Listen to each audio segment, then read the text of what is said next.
एक मूवी आती है धुरंधर और बॉलीवुड को सांप सूंघ जाता है। फिर कुछ लोग जो हिम्मत जुटा सकते थे या जिनको लगा था बोलना ज़रूरी है, नहीं तो ये नॉर्म बन जाएगा, ट्रेंड बन जाएगा, उन्होंने मुँह खोलना शुरू किया। सबसे पहले अरफा खानम, फिर क्रिटिक गिल्ड ऑफ इंडिया की मैडम विदु विनोद चोपड़ा जिन्होंने वो थ्री इडियट्स वगैरह बनाई थी और शिव जी को टॉयलेट में दौड़ाया था, उनकी पत्नी, उनकी धर्म पत्नी अनुपम चोपड़ा, वो निकल आती हैं पूरे जोश-शोर से। और सो मच सो कि टीवी चैनल्स पर जाकर लिटरली चैलेंज करती हैं। देखिए, she heads the critic guild of India या जो सोसाइटी है, but she is not the critic guild of India. पर वो उस ऑर्गनाइज़ेशन का इस्तेमाल कर धुरंधर को टारगेट करती हैं। ये है बेचैनी। 30% लोग मूवी इसलिए देखने जा रहे हैं कि अरफा इतना रो रही है, तो कुछ तो कारण होगा कि भैया मूवी में क्या कंट्रोवर्शियल है और अगर ये रो रही है इसका मतलब मूवी के अंदर कुछ अच्छा बना हुआ है। अगर ये मैडम इतना मतलब भाव विभोर हो चुकी हैं, there is something which has hit her very hard. तो बहुत लोग उस चक्कर में भी जा रहे हैं। जितनी पब्लिसिटी राष्ट्रवादियों ने नहीं की थी धुरंधर की, उतनी पब्लिसिटी इन 3 महिलाओं ने मिलकर कर दी। इनके साथ एक और है जिसके बारे में मैं आखिरी में बताऊँगी। Now this movie has set another trend. पहले रोमांस होता था। रॉ और आईएसआई के चाहे मेल हो फीमेल हो, रोमांस होता था कि दोनों देशों में कोई दुश्मनी नहीं है। जबकि हमारे जवानों को काट कर, चाहे उनका गला काट कर फुटबॉल खेला जा रहा हो, उनके हाथ-पैर काटे जा रहे हो, उनकी आँखें निकाली जा रही हो, कान में उबलता हुआ तेल डाला जा रहा हो, दाँत तोड़े जा रहे हो, नाखून खींचे जा रहे हो और ये बात करते थे रोमांस की। एक था ना रॉ का एजेंट दुल्लत, दुल्लत डॉक्ट्रिन के बारे में पढ़िए, उन्होंने कैसे कश्मीर को बर्बाद करके रख दिया, आईएसआई के हेड के साथ मिलकर बुक लिखी है। These were the people who need to be called out by their names. And then comes the movie धुरंधर, जिसने ना इनके सारी करतूतों को खोल कर एक साथ रख दिया। हमने एक शो किया था 12 मार्च 2023 को। ऐसा लग रहा है उस शो के बहुत सारी चीज़ें पर्दे पर उतर आई हैं। जब थॉट एक साथ होते हैं, आइडियोलॉजी सेम होती है, तो सोचने और करने का तरीके में बहुत सिमिलैरिटीज़ होती हैं। So we were really happy to see what we were discussing in that video after 2 years has come down on the big screen. हमारे साथ जुड़े हुए देश Kapoor sir, gulf countries 6 countries ने बैन कर दिया इस मूवी को। भारत के अलावा जहां-जहां ये मूवी देखी गई, everybody sympathizes with Bharat except for these people. Hrithik Roshan के बयान अचानक से आते हैं और फिर पलट जाते हैं। Sir, let's get started. This movie has actually सच्चाई को इतनी ब्रूटली पर्दे के ऊपर लाकर रख दिया है कि लोगों को हज़म नहीं हो रही है। Over to you sir. Thank you Gayatri, हमेशा आके आपके चैनल पे अच्छा लगता है। ये एक तरह की विडंबना है, क्योंकि जो रियलिटी है वो ये है कि जो पाकिस्तानी टेररिस्ट जो पूरा इंफ्रास्ट्रक्चर है, जो वो लोग हैं, जो जिहादीज हैं, और उनकी सो कॉल्ड पाक आर्मी में कोई फर्क नहीं है। ये चीज समझनी बिल्कुल आवश्यक है हमारे लिए, क्योंकि इनका ये कहना कि पाकिस्तानी आर्मी को और पाकिस्तानियों को लाइक इतने गलत नज़रिए से दिखाया है, वो इतने बुरे नहीं हैं, इसको समझना बहुत ज़रूरी है। तो 3-4 चीज़ें इस पहले बात कर लेते हैं कि इस मूवी में 3-4 थीम्स हैं जिनको मेन टैकल किया गया है। एक तो डीप स्टेट और जो प्रॉक्सी वॉर जो चलाते हैं पाकिस्तानी, वो एक फेक करेंसी जिसके बारे में हमने पहले बहुत डिटेल में बात की है। एक है कराची अंडरवर्ल्ड का, उनका जो वो लियारी गैंग जो था, पूरा लियारी सेक्टर का, और फिर किस तरह से इंडिया ने पेनिट्रेशन किया जब दोवल जी ने काम किया था, और उसके बाद मेजर मोहित शर्मा ने काम किया था। और फिर आता है जो इतने सारे टेरर इंसिडेंट्स हुए, IC 814, 2611 और वो सब चीजें। इसके लिए IC 814 और जो पाकिस्तानी आर्मी है उनका माइंडसेट अंडरस्टैंड करने के लिए एक बड़ी अच्छी किताब है जो पाकिस्तानी जर्नलिस्ट जाहिद हुसैन ने लिखी है। उसका नाम है फ्रंटलाइन पाकिस्तान। फ्रंटलाइन पाकिस्तान में पेज 19 पे उन्होंने लिखा है कि कैसे जो वो ब्रिगेडियर SK मलिक थे, उनकी किताब थी Quranic concept of war, that was made a mandatory reading by Ziaul हक। मतलब हर सोल्जर जो है पाकिस्तानी आर्मी का, उसको ये किताब पढ़नी पड़ती है, ये मैंडेटरी है। वो किताब जो है वो ये कहते हैं कि ये दिखाता है कि good criterion of a good Muslim क्या है। इसको थोड़ा समझना बहुत जरूरी है हमारे लिए। थोड़ा मैं इस पे जोर दूंगा, क्योंकि इससे समझ में आता है कि Pakistan army, so called Pakistan army और जिहादी टेररिस्ट, उसमें कोई फर्क नहीं है, राइट? क्योंकि ये कहते हैं कि जो वॉरफेयर है दैट ट्रांसेंड्स मियर फिजिकल और मटेरियल कॉन्फ्लिक्ट, जो वो इसके मलिक हैं। और फिर उसके बाद वो बात करते हैं कि बैटल ऑफ उहुद जो हुई थी, जो मोहम्मद के टाइम में हुई थी, उसमें वो हारे थे, बट वो फिर भी आगे उन्होंने वो लड़ाई अपनी जारी रखी।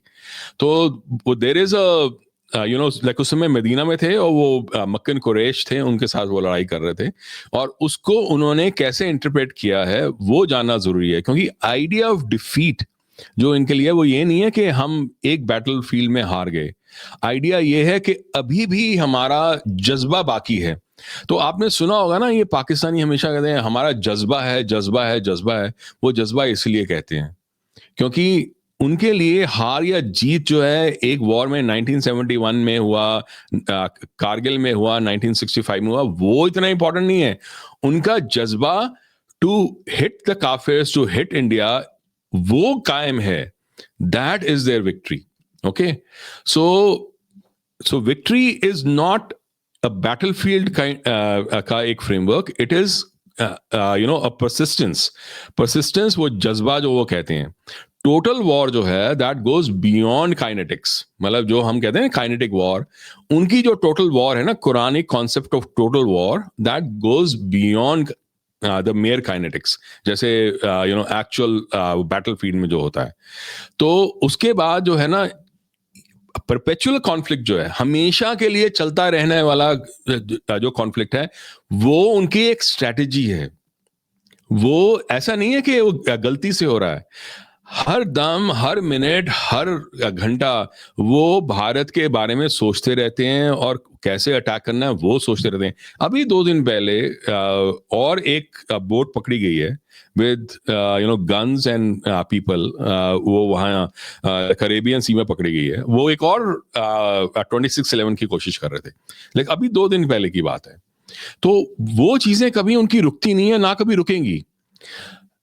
वो ये कहते हैं, उनका जो मेन जो चीज है उनका, जो मलिक का, वो ये कहते हैं कि focus on terror is the central object of war.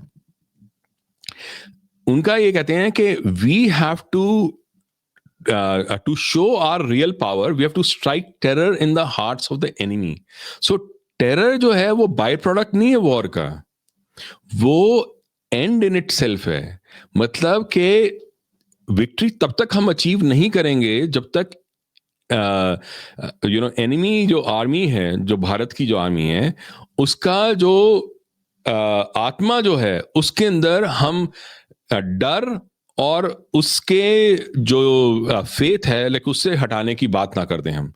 Terror is a decision that we wish to impose on him, that is what he writes. So basically अगर देखें तो एक और राइटर हैं डीके पलीवाल, उन्होंने एक किताब लिखी है, 2 फेसेस ऑफ जिहाद। उन्होंने कहा है कि 2 पार्ट्स थे ये पूरा जो इस्लामिक डॉक्ट्रिन है। एक तो था मदीना का, और दूसरा था मक्का का। जो मक्का का था वो ज्यादा वो टॉलरेंट और पीसफुल दिखाई देता है। जो मदीना का है वो ज्यादा वो एग्रेसिव है, वो कैसे लड़ाई करनी है, वो क्या करना है। तो ये 2 फेसेस हैं, 2 faces of Islamist world view. तो जब ये लोग वेस्ट के पास जाते हैं ना, तो वो मक्का का फेस दिखाते हैं। जब ये भारत के साथ लड़ते हैं तो मदीना का फेस दिखाते हैं। तो आप समझ रहे हो कि जब हम बात करते हैं कि अरे ये पाकिस्तानी इतने दोगले कैसे हैं, पाकिस्तानी आर्मी, वो दोगले नहीं है, वो actually 2 different phases of the same Islamic framework दिखा रहे हैं। ये डीके पलीवाल ने लिखा है। और जो ये पूरा जो कुरानिक कॉन्सेप्ट ऑफ वॉर है, उसको अंडरस्टैंड करना जरूरी है to understand what they have actually done. जब पाकिस्तानी आर्मी जो है वो जाके इंडिया, वो इंडियन सोल्जर्स के, जैसे आपने कहा लेफ्टिनेंट सौरभ कालिया का और बाकी जो आर्मी के जो जवान थे, उनका भी उन्होंने सर काटा और उसका फुटबॉल खेली, ये इलियास कश्मीरी ने किया था। जो इलियास कश्मीरी था वो एक्चुअली उसका एक था 313 ब्रिगेड। ये 313 ब्रिगेड जो है वो लाइक वो जो थी वो इन्वॉल्व थी 2611 में, ठीक है। उन्होंने एक्चुअली हेल्प किया था हेडली को फाइनेंस करने के लिए। उन्होंने हेडली को भी फाइनेंस किया, हेडली के साथ काम भी किया, और उन्होंने और भी ज्यादा लाइक प्लानिंग की थी। जब एक एशिया टाइम्स का जर्नलिस्ट जो है सैयद शहजाद, जब उसने पूछा इलियास कश्मीरी को कि तुम्हारे प्लान्स क्या हैं, तो उसने कहा हम कुछ ऐसा करने जा रहे हैं जो मुंबई अटैक भी कम पड़ जाएंगे, मतलब वो फीका पड़ जाएगा उसके सामने। तो उस बंदे ने अपनी किताब में ये बात लिखी थी। सो द पॉइंट इज के जो दिखाया है इलियास कश्मीरी का, क्योंकि वो इलियास कश्मीरी का जो कैरेक्टर है ना, जो अर्जुन रामपाल वो प्ले कर रहे हैं, इलियास कश्मीरी जो है वो रियली में एक टेररिस्ट था, and that guy was responsible for multiple attacks on India. And ये कोई एक लाइक ये कोई वो नहीं है वैसे ही लाइक फिक्शन नहीं है, वो एक्चुअल रियलिटी है वहाँ की। क्योंकि ये जो थे, इसने 2611 किया, उसने और बाकी जो चीज़ें थी, जो वो फुटबॉल खेलने वाला जो इंसिडेंट था वो भी उन्होंने किया। तो जो इसका जो अगला जो एक वो है इवेंट जो है IC-814 का, IC-814 जो है वो एक्चुअली अगेन फ्रंटलाइन पाकिस्तान में जाहिद हुसैन लेते हैं कि वो वहाँ थे कांधार में उस समय, जब अजीत दोवल उन वो जो टेररिस्ट से जिनको छोड़ा था उन्होंने, उमर सैयद था और मसूद अजहर था लखनऊ में, और उनको वो छोड़ा था। कहता है मैं वहाँ था उस समय। तालिबान, ISI और जो जिहादी टेररिस्ट जो थे, LET, हिजबुल मुजाहिदीन, जैश ए मोहम्मद, ये सारे आपस में इन तीनों में कोई फर्क नहीं था। तो अगर पाकिस्तानी आर्मी को अगर ठीक लाइट में एज अ टेरर ऑर्गेनाइजेशन अगर दिखाया जाता है, तो वो एक्चुअल रियलिटी है। मैं पर्सनली मानता ही नहीं हूं कि पाकिस्तान के पास कोई आर्मी है, because they are war criminals. वैसे ही उनको ट्रीट करना चाहिए। अगर आप शुरू करो वहां से 1948 से, जब उन्होंने वो पाकिस्तानी आर्मी ने विद द ट्राइबल्स उन्होंने वो अटैक किया था कश्मीर के ऊपर। एक्चुअली वो मेजर वो अकबर खान ने शुरू किया था, उनकी पूरी किताब है उसके बारे में। उन्होंने ट्रेजरी से, जो पाकिस्तानी ट्रेजरी था, वहां से पैसे उठाए थे टू प्रिपेयर, और उन ट्राइबल्स को जो दिए थे पैसे, वो ट्राइबल जब आगे बढ़े तो मुजफ्फराबाद में आके उन्होंने एक कॉन्वेंट को अटैक किया था। वहां उन्होंने वो बलात्कार के कैंप्स बनाए। उन्होंने वो कैंप्स में उन्होंने इतना बुरा हाल किया सारी नन्स का, आप सोच नहीं सकते। और the only reason why they actually could not conquer Srinagar was because वो इन सब चीजों में फंस गए थे, लूट में और इन सब चीजों में।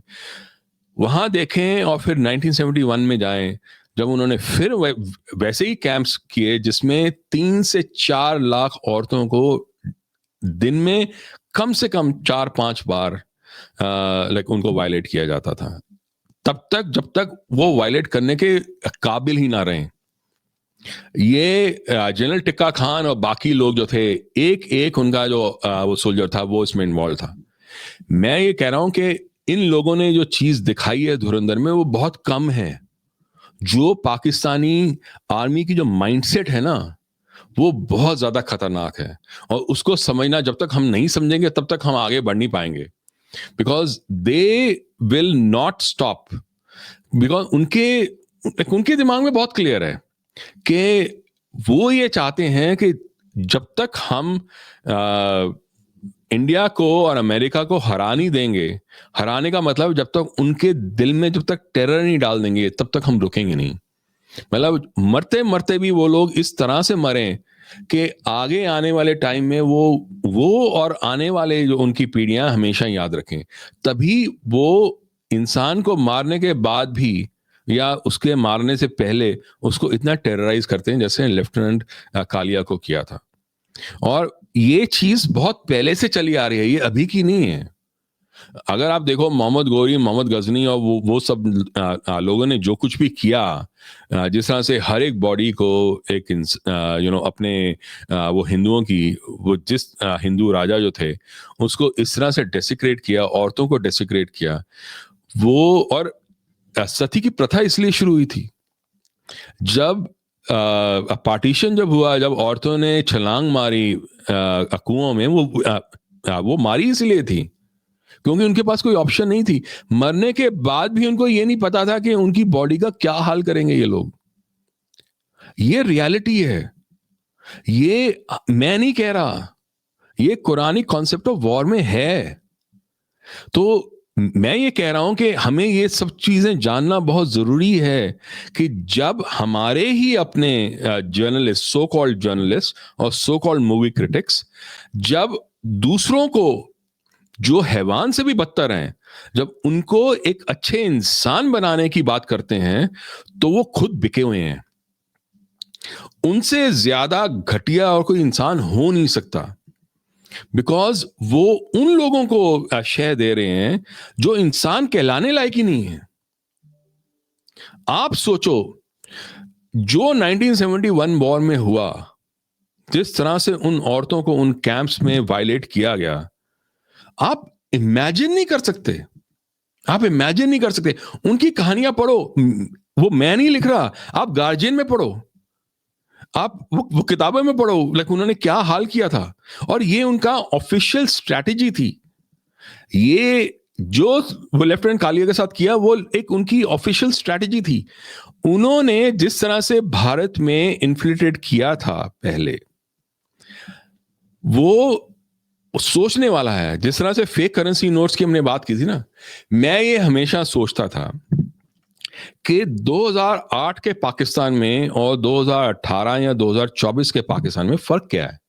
ऐसा तो नहीं हुआ कि सडनली उनके एक्सपोर्ट्स बहुत गिर गए, उनके इंपोर्ट सडनली बहुत बढ़ गए, ऐसा तो नहीं हुआ। ऐसा भी नहीं हुआ कि उनको वो सडनली ग्रांट्स और वो जो लोन्स उनको मिलते हैं फ्रॉम सऊदी अरेबिया या चाइना या आईएमएफ या वर्ल्ड बैंक, वो भी कम हो गए हों। वो ठीक है, थोड़ा बहुत कम हुआ है, पर ज्यादा तो नहीं हुआ। उनको अभी भी $45 बिलियन का मिला है ना। तो क्या चीज है ऐसी जिसकी वजह से पाकिस्तान इस समय बैंक्रप्सी पे है? वो ये है कि पाकिस्तान, भारत की जो इकॉनमी थी वो भारतीयों को ही नहीं, वो पाकिस्तानियों को भी पाल रही थी। और ये सत्य है, क्योंकि आप देखो narco terrorism, billions of dollars वो भारत से उठाते थे। हवाला billions of dollar, at least 17 to 20 billion dollars का आराम से लाइक वो उठाते थे भारत से। फिर आया फेक करेंसी नोट्स। हमने इसके बारे में पहले बहुत बात की है। हमने ये भी बात किया था कि कैसे जो भारत के खुद के बैंक्स थे, ये 2010 की बात है, जब 2010 में एक रेड हुई थी जो इंडो नेपाल बॉर्डर पे जो बैंक्स थे, उन बैंक्स में फेक करेंसी नोट पाए गए। तो उन्होंने सोचा ये आईएसआई से आए होंगे। जब उन्होंने सीबीआई ने जब एक्चुअल इन्वेस्टिगेशन की तो उनको पता चला ये आईएसआई से नहीं आए थे, ये आरबीआई से आए थे। आरबीआई के वॉल्ट्स में फेक करेंसी नोट्स थे। इसका मतलब ये है कि जो हमारा जो सेंट्रल बैंक था भारत का, वो कॉम्प्रोमाइज था। अगर वो कॉम्प्रोमाइज था तो उसका मतलब बहुत ऊंचे स्तर पे ये लेके ये सारी धांधली हो रही थी।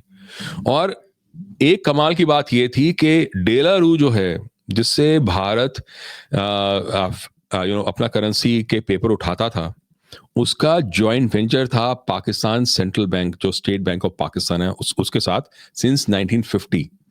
जिसका जॉइंट वेंचर था पाकिस्तान के सेंट्रल बैंक के साथ, उससे भारत ने पेपर उठाया इतने सालों तक। उनको क्या लगता था हमारे पॉलिटिशियंस को कि वो पेपर उनके पास नहीं जाएगा? उन्होंने तो जॉइंट वेंचर कर रखा था उनके साथ। इसलिए पाकिस्तान वो पेपर जो भारत अपनी करेंसी के लिए यूज करता था, वो भारत से ज्यादा वो उठाते थे।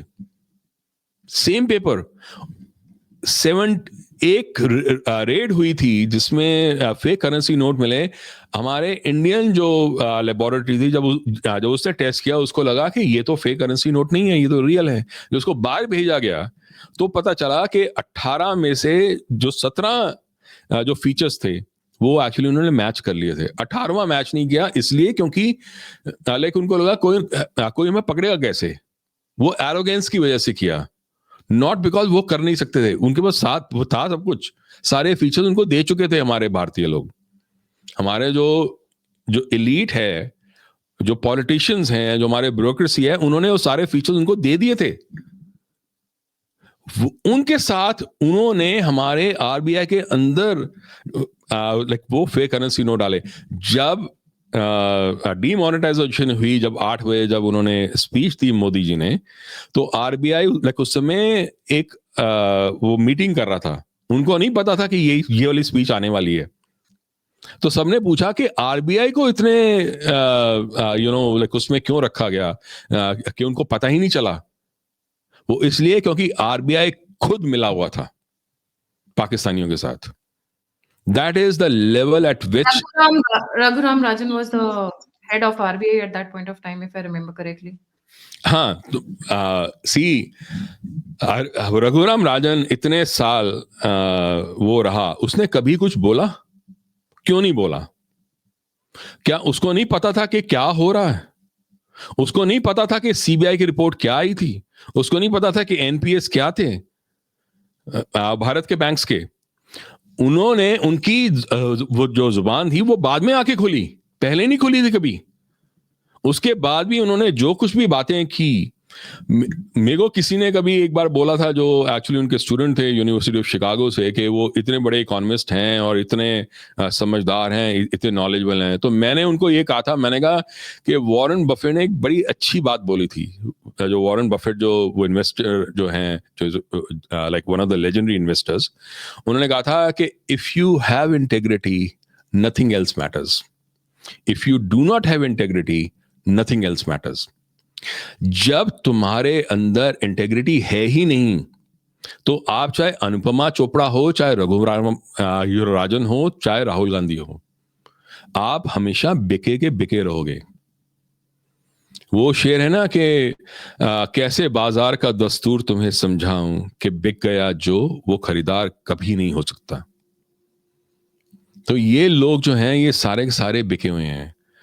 इन्होंने उन लोगों को इंसान और अच्छे इंसान, इवन संत महात्मा बनाने की कोशिश की है, जो इंसान कहलाने लायक नहीं थे।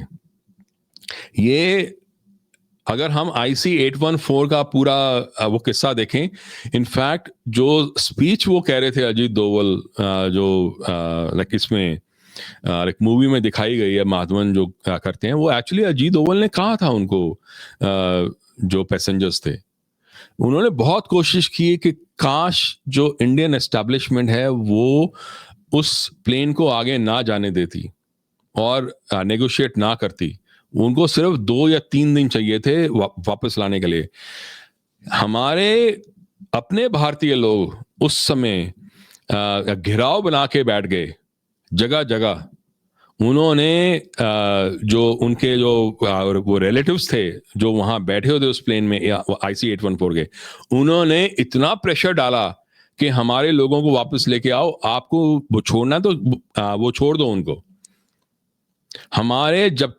हमारे अंदर खोट है। ये सारा ऑर्केस्ट्रेटेड एक कैंपेन था कि IC 814 को हमने कैसे यूज करना है टू ह्यूमिलिएट इंडिया। और उसके बाद जो पार्लियामेंट्री अटैक हुआ, एक बात मैं इसको जरा समझाना चाहूंगा अच्छे से। जो पार्लियामेंट्री अटैक हुआ था पार्लियामेंट पे, इंडियन पार्लियामेंट पे 2001 दिसंबर के अंदर, उसके बाद इंडिया ने ऑपरेशन पराक्रम किया था। आपको याद है, जब आईबॉल टू आईबॉल इंडिया खड़ी हुई थी, इंडिया ने प्लान किया था, इंडिया जैन में पाकिस्तान पे अटैक करेगा।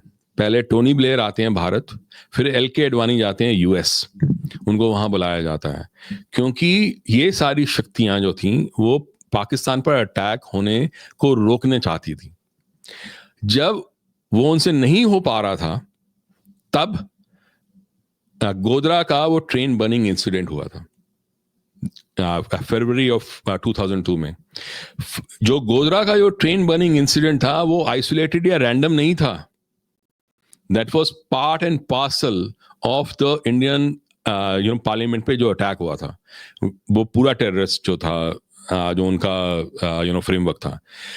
उस समय जब उन्होंने अटैक किया और उससे भड़क के जब वहां राइट्स शुरू हुए, 27 को गोधरा इंसिडेंट हुआ, 28 को राइट शुरू हुए। 28 को ही मोदी जी ने तीनों जो कांग्रेस स्टेट्स थी, महाराष्ट्र, राजस्थान और मध्य प्रदेश, उन तीनों को अपनी पुलिस फोर्स भेजने की बात की, क्योंकि गुजरात जो है बहुत बड़ा स्टेट है।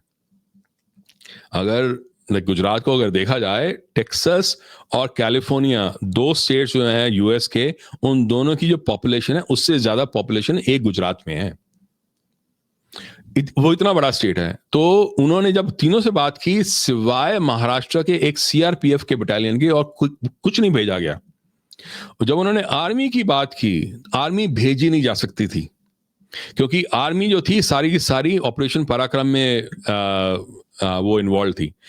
मतलब एक अगर बटालियन जो है वहां से अपने जो बॉर्डर है वहां से अगर उठाई जाती, तो 50 से 70 किलोमीटर का जो बॉर्डर है वो खाली हो जाता।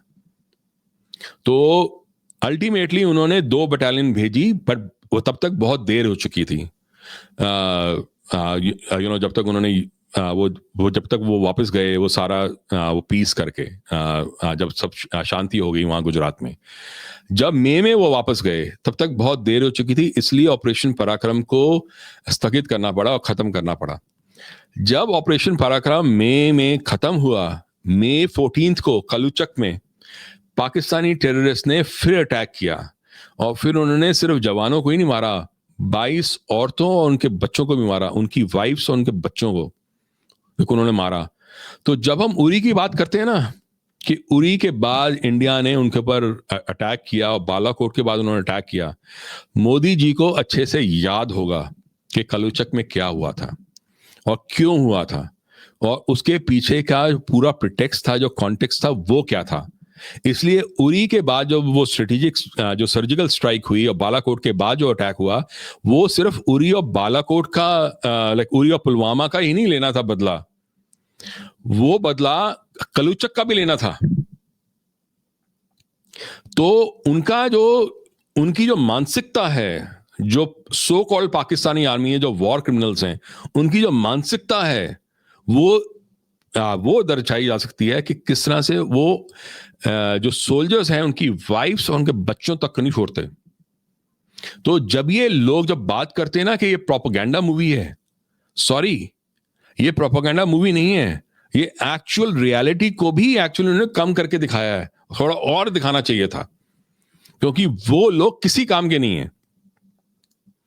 सो इसीलिए आप please everyone understand, go and read the Quranic concept of war, because that is what every Pakistani soldier reads, swears by. उससे वो उनको समझ में आता है कि एक गुड मुस्लिम क्या होता है, और गुड मुस्लिम जो है वही एक पाकिस्तानी सोल्जर बन सकता है। आप सबको वो वाली किताब जरूर पढ़नी चाहिए। आपको मेजर अकबर खान की वो किताब भी पढ़नी चाहिए archive.org से, जहां उन्होंने बताया कि वो कैसे उन्होंने अटैक किया था कश्मीर पे 1948 में।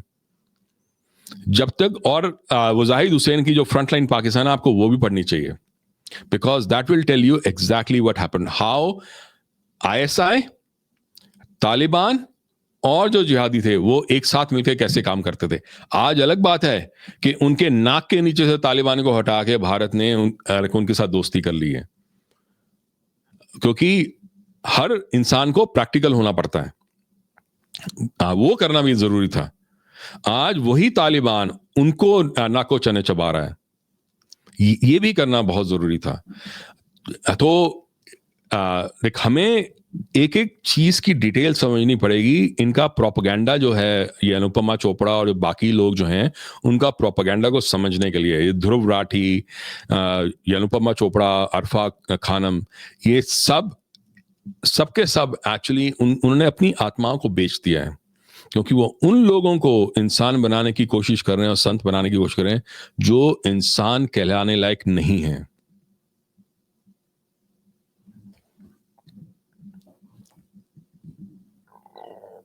सर, आपने कहा कि जो गोधरा वाला हुआ था वो बेसिकली जो ऑपरेशन पराक्रम ना हो इसलिए अवॉइड करने के लिए हुआ था। This is shocking for me.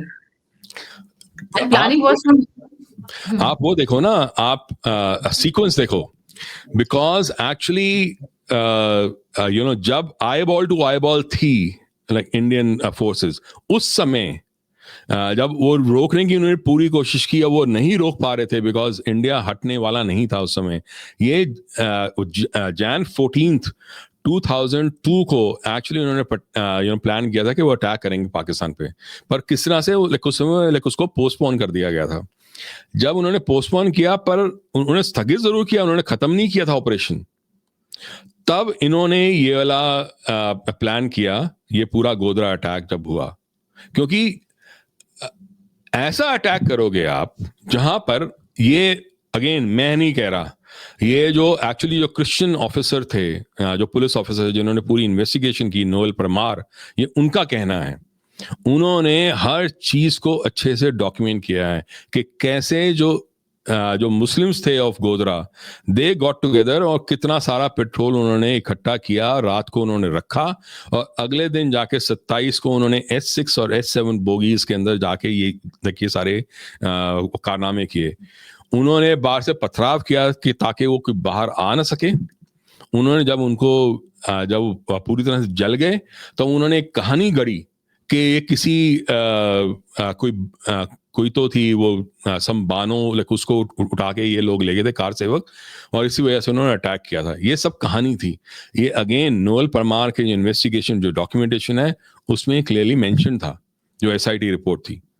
So the thing is के उसके बाद दंगे भड़कना बिल्कुल जरूरी हो गया था, वो ऑलमोस्ट लाजमी हो गया था, बिकॉज वो जगह गोधरा जो है, वो हर साल ऑलमोस्ट वहां दंगे होते थे, तो उन्होंने उस दंगों को और आगे भड़काना था, और वही हुआ। एक्चुअली जो पहले जो लोग मरे वो हिंदू थे, even in police firing. So the thing is के उसके बाद इन्होंने मोदी जी को उठा के एक विलन बना दिया, जबकि विलन ये सारे जर्नलिस्ट खुद थे, वो खुद भड़का रहे थे। एक्चुअली अगर आप देखो, वो मधु किश्वर जी का एक बहुत अच्छा सा इंटरव्यू है मोदी जी के साथ, उन्होंने बताया है। Please don't mention her, sir. Please, I'll edit this portion out. उनको नहीं mention करेगा, please. She's gone rogue.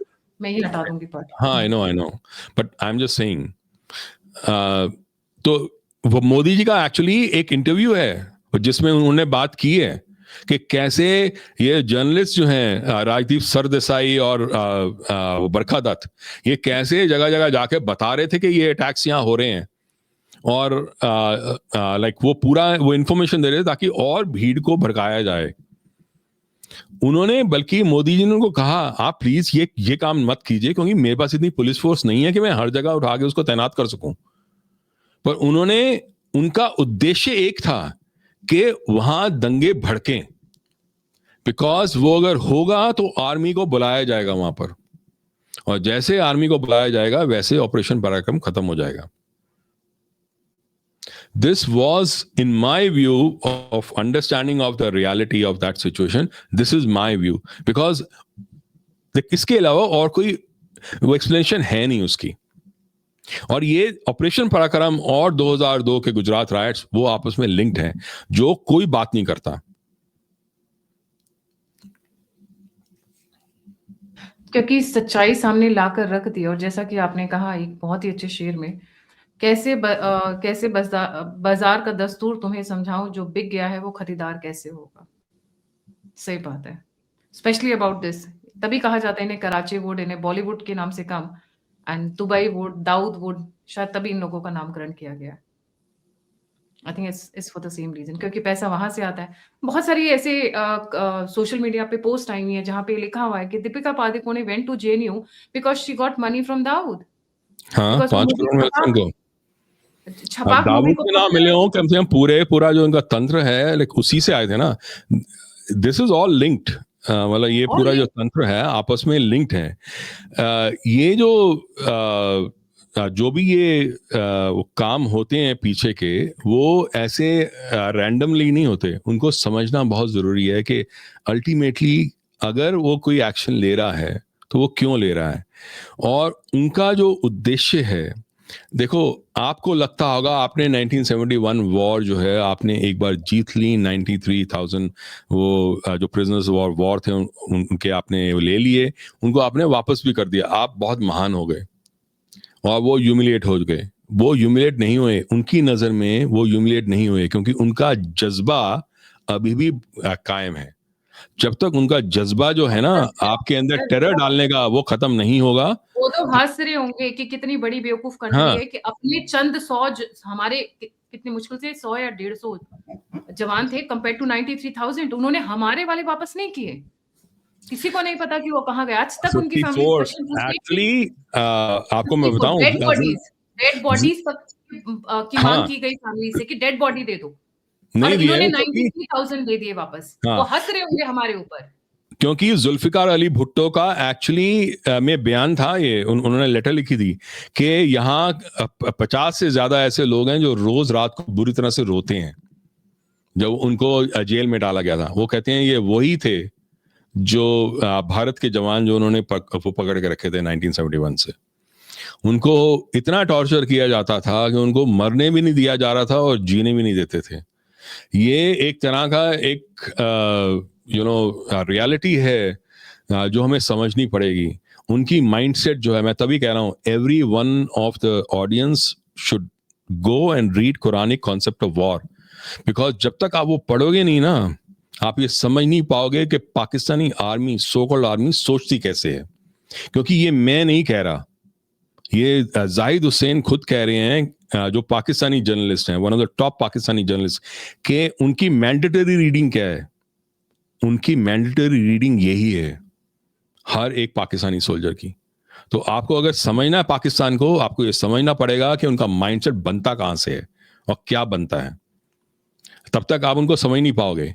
तो जो ये पूरा टॉर्चर दिखा रहे हैं, जो आप सोचते हो कि कौन ऐसा हैवान होगा जो ऐसी हरकतें कर सकता है, वो हैवान वो होगा जो इस सब पे पला पोसा है।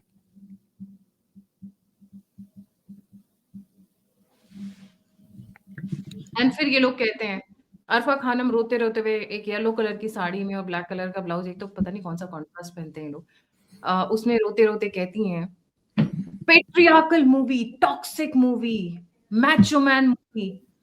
I mean have you even started what they are, what they are studying, what they are teaching, what they are practicing, what they are professing? नहीं। मैं तो बोलती हूँ सर, मेरे पास एक सजेशन है, somebody please cut a reel of this or the shorts of it and send it to Arfa Khanum. Please do us a favor. We will stop criticizing Pakistan. We'll become friends with Pakistan. Spend 1 year with Pakistan Army or in Pakistan itself, in a middle town area, not in the elite Lahori Punjabi area. Please, not there. Either go to Balochistan or go to Khyber Pakhtunkhwa or go to Gilgit Baltistan. आप यहाँ जाकर 1 साल रहकर आइए like a normal person, और देखती हूँ आप क्या क्या पहन सकती हैं। कपड़े ना फाड़ के आपके रख दिए ना उन लोगों ने, तब आपको पता चलेगा कि वहां पे चलता क्या है। तब आप यहाँ पे जो वेस्टर्न भी पहनकर घूमती हैं, जो आप यहाँ पे अंग्रेजी झाड़ती हैं, जो पार्लर जाती हैं, क्योंकि वहां के हिसाब से तो पार्लर भी हराम है सर। म्यूजिक तो हराम था ही, डांस भी हराम था, पार्लर भी हराम है अब। मैं आपको एक और बात बताता हूँ। अभी सैमा ने और ये सब लोग जिस तरह से बातें करते हैं, अरे हमारा जो क्या कहते हैं जिहाद का मतलब क्या होता है और काफिर होने का मतलब क्या होता है। जिहाद का मतलब होता है सिर्फ संघर्ष, सिर्फ संघर्ष। और जो काफिर का मतलब होता है वो जो सच्चाई से छुपा बैठा है। ये इन्होंने बात की थी ना। सच्चाई क्या है एक्चुअली?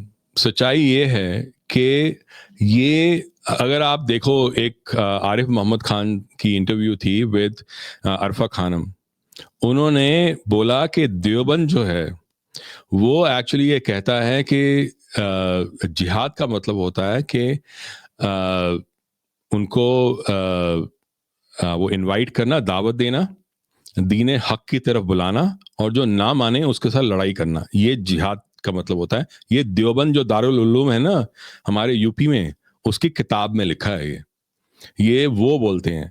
सैयद कुतुब जो थे, जो पूरा मिडिल ईस्ट का जितना जो टेरर का जो इंफ्रास्ट्रक्चर है, उनकी कमेंट्री एक थी ऑन कुरान कॉल्ड माइलस्टोन्स, उस पे बेस्ड है। उन्होंने जिहाद का मतलब बताया ग्लोबल वॉर टू डिसमेंटल जहीली सिस्टम, मतलब नॉन इस्लामिक सिस्टम्स। फिर तीसरे थे मौदूदी। मौलाना मौदूदी, जिन्होंने जमात इस्लामी को शुरू किया था, जिसके साथ इलियास कश्मीरी भी लिंक्ड है। ये जो है, और ये जमात इस्लामी जो था ये एक्चुअली देवबंद पर बेस था। तो उन्होंने, मौदूदी ने तफहीमुल कुरान लिखी थी, जो कमेंट्री थी ऑन कुरान। उन्होंने लिखा था armed revolutionary struggle to destroy un Islamic systems. ये जिहाद का मतलब है। अब अगर सईमा और आफा खानम को ये लगता है कि जिहाद का अर्थ जो है सिर्फ संघर्ष है और कुछ नहीं, तो उनको सबसे पहले जाके, बहुत दूर नहीं है, यूपी में है, वहां जाके दारुल उलूम में सबको चैलेंज करो, बोलो आप सारे के सारे अन इस्लामिक हो, आप मुसलमान कहलाने लायक ही नहीं हो, बिकॉज आपने जिहाद को डिस्टॉर्ट किया है। जिहाद क्या है ये मुझे बताने की जरूरत नहीं है, ये दारुल उलूम को बताने की जरूरत है कि जिहाद क्या है। ये जिहाद क्या है मुझे बताने की जरूरत नहीं है, ये मौलाना मौदूदी को बताने की, जमात इस्लामी को बताने की जरूरत है। आप उनको जाके बताओ, हमें ना बताओ।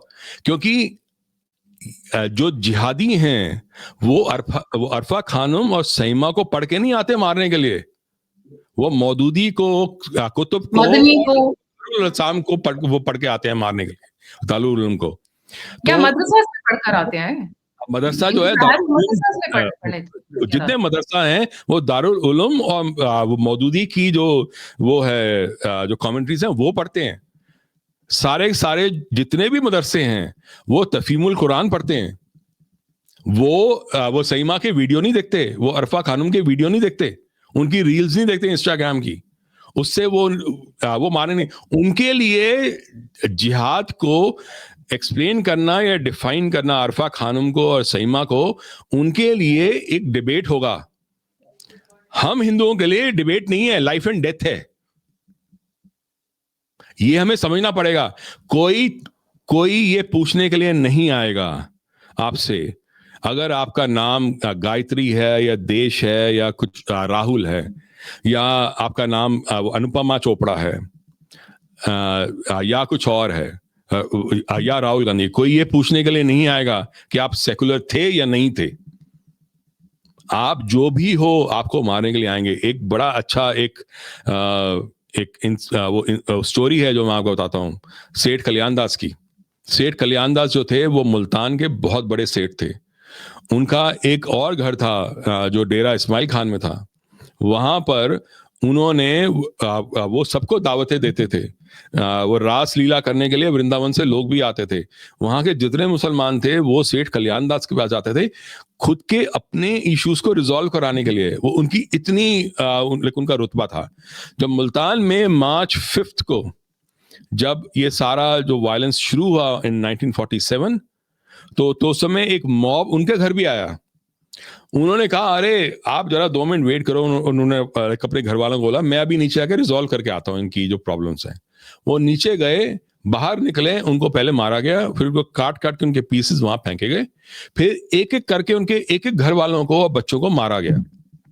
उनके घर में सैफुद्दीन किचलू भी थे जो कांग्रेस के बहुत बड़े लीडर हुआ करते थे।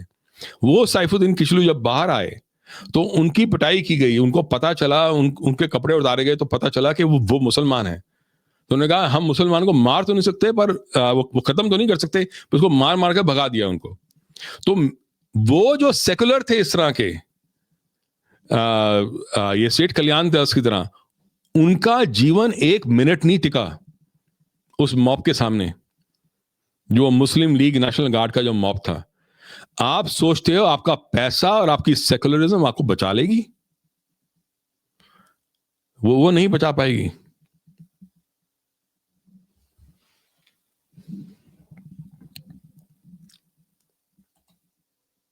I think it's high time we call a spade a spade. ये लोग बिकाऊ लोग हैं, बिक चुके लोग हैं। इनका पैसा शायद वहां से आता है, क्योंकि कराची में, सॉरी मैं भूल गई, मुंबई में जो पैसा है वो तो आता है ड्रग्स से और प्रोस्टिट्यूशन से बहुत हद तक, एंड बोथ आर इंटरलिंक्ड। तो ये लोग बिक चुके हैं, इन लोगों को सच्चाई नजर नहीं आती है, and that's a problem. That's a problem. जो बिक चुके हैं वो दूसरों को क्या खरीदेंगे? वो खरीदार कैसे हो? राइट इसलिए ये हमारे ऊपर इम्पोर्टेंट है, हमारे लिए, कि हम वो सब चीजों, वो सब इंफॉर्मेशन को जाने। जो वो कहते हैं पूर्व पक्ष, कहते हैं ना राजीव मल्होत्रा जी, पूर्व पक्ष जो है वो हमें करना पड़ेगा, और वो करने के लिए हमें जानना पड़ेगा कि दूसरी साइड का जो माइंडसेट है, जो मोटिवेशंस हैं, जो इंस्पिरेशन है, जो उनकी रियलिटी है, वो है क्या। जब तक हम वो जानेंगे नहीं, तब तक हम आगे उनको समझ नहीं पाएंगे, तब तक हम अपना भी बचाव कर ही नहीं पाएंगे, बिकॉज हमें जानते ही नहीं है कि वो सोचते कैसे हैं।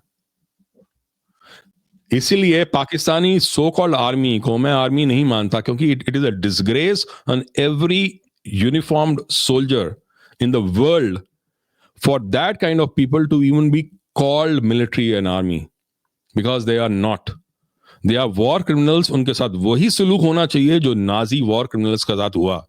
उनको वही उसी तरह से ट्रीट करना चाहिए, वैसे ही उनके साथ न्यूरमबर्ग ट्रायल्स होने चाहिए हर एक पाकिस्तानी सो कॉल्ड सोल्जर के साथ, बिकॉज उनका दिमाग जो है, उनका माइंडसेट, उनकी हरकतें, वो किसी भी टेररिस्ट से अलग नहीं है, तभी वो सारे के सारे आपस में लिंक्ड हैं।